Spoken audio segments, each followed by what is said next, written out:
Voici la deuxième tablette que sort Sony sur le marché.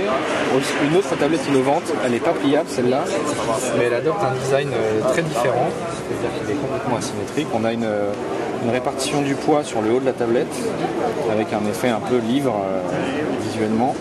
Et ce design-là en fait permet de prendre la tablette d'une seule main et d'avoir toute la répartition du poids sur la main qui porte la tablette, et donc de ne plus avoir la sensation d'avoir un objet lourd qui tombe quand on prend une tablette à une main.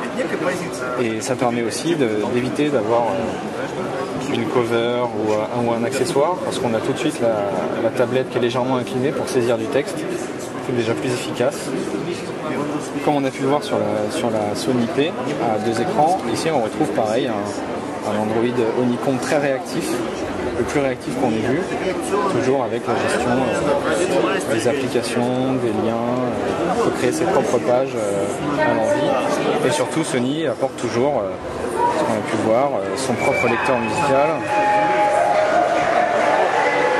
son propre lecteur vidéo aussi.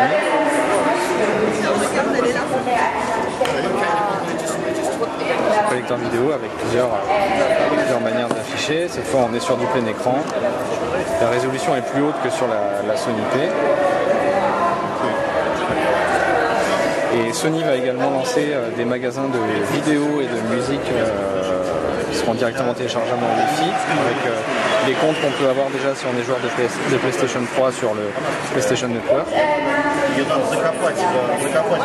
Et Sony a également mis au point un nouvel algorithme de navigation pour Internet qui affiche les pages beaucoup plus vite et qui permet aussi de zoomer beaucoup plus vite. Ils ne font ce que ne font pas les autres tablettes, c'est-à-dire d'afficher d'abord le texte puis l'image et le flash, ce qui permet d'avoir des pages web qui s'affichent beaucoup plus rapidement. La tablette n'a pas de sortie HDMI puisque Sony a décidé mais à un port SD pour lire les photos, et puisque Sony a décidé justement que le partage de contenu devait se faire complètement sans fil et de façon très intuitive, avec des partages sans fil hyper simplifiés, quelle que soit la marque du téléviseur ou de l'objet vers lequel on veut transvaser du contenu. Et la tablette Sony S sera disponible courant septembre pour 479 € et 599 €. Donc Sony avait dit par la voix de son président que s'ils arrivaient sur les tablettes en retard, c'était quand même pour arriver avec le meilleur produit du marché. Et donc ce qu'on peut voir effectivement, c'est que le produit est très bon. Maintenant, est-ce que c'est meilleur qu'un iPad 2 ? C'est une question de point de vue. L'iPad 2 est toujours meilleur en ce qui concerne tout ce qui est application dédiée à une tablette. C'est un peu le problème d'Android 3 aujourd'hui. Sony a quand même pour force d'avoir une gestion du contenu, parce que Sony est dans le cinéma, Sony est dans la musique, donc a son propre contenu. Apple, de son côté, a iTunes avec énormément d'accords qui sont signés toute l'année. Donc on peut dire que c'est la tablette Android la plus musclée pour contrer l'iPad.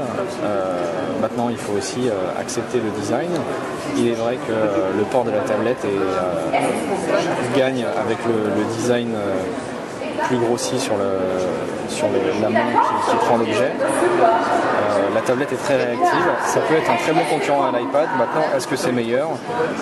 L'environnement est quand même plus sympathique encore aujourd'hui sur l'iPad 2.